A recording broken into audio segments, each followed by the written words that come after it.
Hey folks, Matt from artoftheimage.com.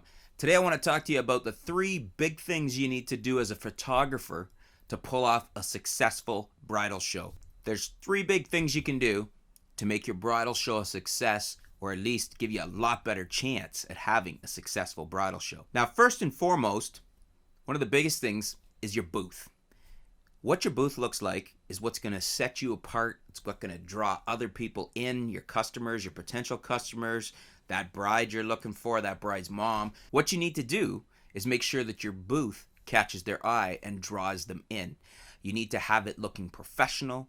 You need to have it looking edgy, suave. You need to have it so that it shows off you and who you are and what you offer as a photographer, and it's got to draw them in. If your booth doesn't draw them in, you've kind of lost right off the bat. So spend a lot of time preparing your booth. Check out what other photographers are doing.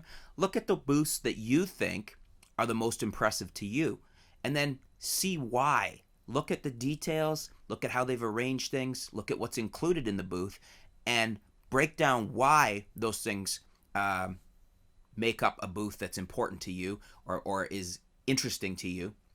And then you can build your own booth based on those things. I'm not saying copy their booth, but by studying what works, it gives you the understanding of what has happened, the components to make that work, and then that will allow you to do something that works for you that is unique to you. Number 2 is data collection.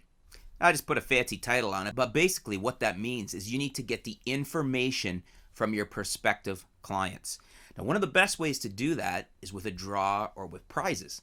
If you've got something nice prominently displayed in your booth and you've got it marked that it's a free draw, most people want to come in and put their ballot in because they've got nothing to lose, and they're going to try to want to win that prize that you're offering. Now, my suggestion here is to make it cater more to the ladies. Make that prize something that the ladies like, because guys, we all know that when it comes to the wedding, 9 times out of 10, it's the lady who's running the show, calling the shots, because little girls are the ones that have been planning their wedding since they were 5 years old, maybe even younger. In any case, your target market here is really the female side. You want to make sure that what you're offering a free prize for, what they can potentially win, is something that will draw in the ladies to get their ballot in there, and in turn, they'll see your booth, you can get talking to them, you can get their information, which is key. You want to make sure that in return for that free prize, they have to put down their name,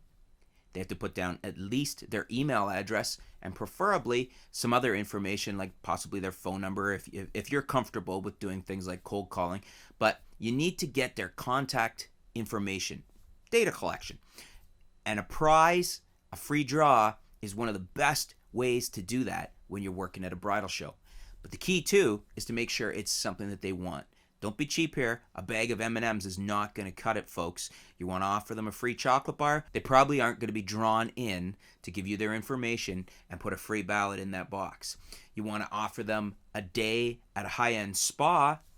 You're probably going to get a lot of the ladies putting in a ballot for that free draw. So make sure that you're offering something that will draw them in, and make sure that you're collecting that valuable information of those potential clients. Which leads us into number 3, which is networking. What you want to do is get out there and talk to the other vendors at the bridal show.